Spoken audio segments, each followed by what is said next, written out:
Hey folks, it's a bright sunny day here. Come walk with me. Well, I'm going through a local community here, and one of the things that I was thinking about this afternoon is that sense of community, ways in which people find community in real life, not just online. I know that some people have some online communities that they feel very tied to, they feel very close to. If that's the case, God bless you. You might want to consider what that online community is actually doing for you. Is it just sort of rapid dopamine hits? Is it just you like drama and you can freely type, say anything you want behind a keyboard? But maybe there's some good, genuine interactions that people have out there, some groups and communities that they find. But I'm talking about in person, local. Funny enough, in the video earlier today, I had quoted something from Ani DeFranco, which is just probably an obscure reference to most people, but singer-songwriter from a while back. But she said, this may not be her quote, she said, think globally, act locally. And so, if you're like myself, I can fall into this trap a lot, where I think big thoughts. And everything is, we could change the world this way. We could do this enormous thing to make things better.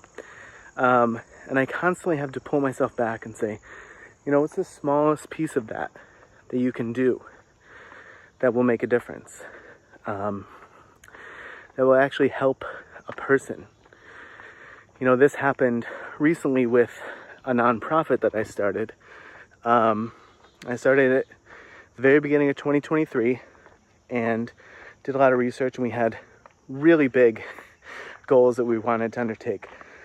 One was helping to solve the homelessness crisis across the U.S., and the other was trying to help solve the coming fresh water crisis also in the U.S., but that'll happen elsewhere as well. But like enormous goals, and basically what I've gotten myself down to is we're raising money to help keep folks alive in the New England area over the winter by supplying them with food and clothes and accompanying that with medical services, and just trying to take folks who are unhoused through the coldest, harshest months of the year in the New England area, and trying to get them through so that on the other side, there are some folks working on permanent housing, if they can make it through, to ultimately try to get to that housing. So I pared it down all the way to that. Local, regional, the sole goal is not to solve homelessness throughout the U.S. It is to get folks nearest to me who I can reach out and touch, to get them supplies and fundamental needs to make it through the harshest months of the winter.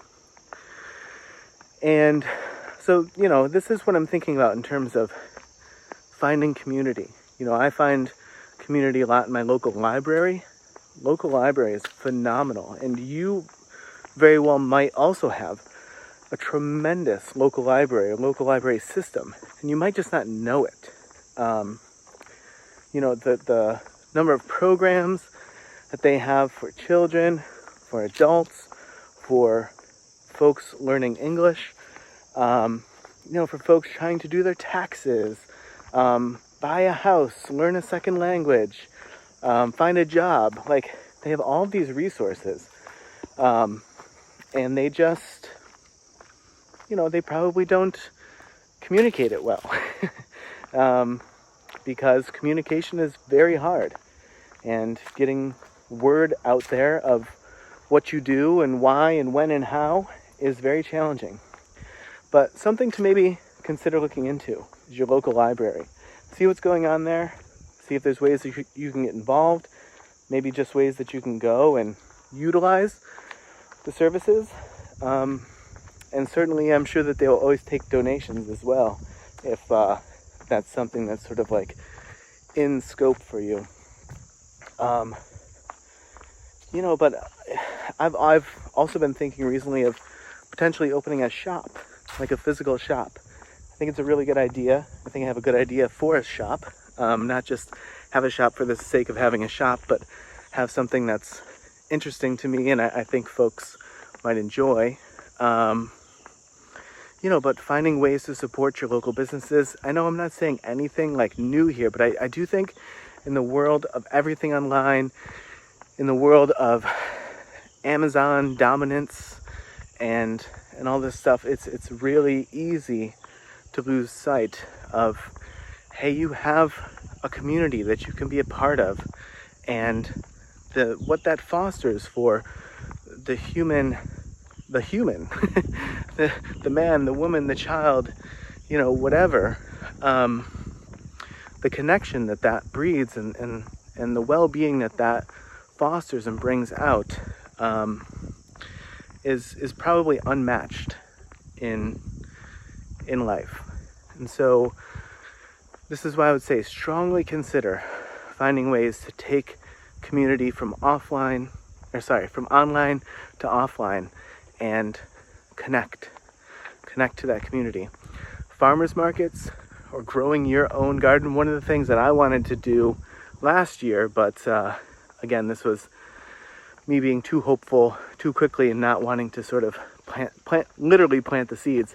I wanted to create a little neighborhood herb garden where I could grow herbs that people might be interested in, dill, rosemary, chamomile, lavender, a whole bunch of different things, lemon balm, and basically have it sort of like near the road, and once things got sort of flourishing, making sure that everything was sort of well noted in the garden, and putting up a sign that said, free herbs for the picking. And so this way, if folks from the community or neighboring communities wanted to stop by, maybe they're on their way home, maybe they're down the street cooking something and they decide, this would be great with some rosemary. Can run down the road, pick some rosemary, go use it for your recipe. So I still want to do this, but we have some nurturing to do in terms of getting the soil up to par and becoming better growers in our local area, understanding better the sun patterns and the climate, the timing changes and that sort of thing. So we're getting there, but it still is on my list. But something like that. I actually had that idea because in our neighborhood we have a few of these little libraries, the little like housing type structure that people build and folks can come take a book, leave a book, whatever. We have a few of those, and I thought, we could have this for herbs. It could be kind of fun.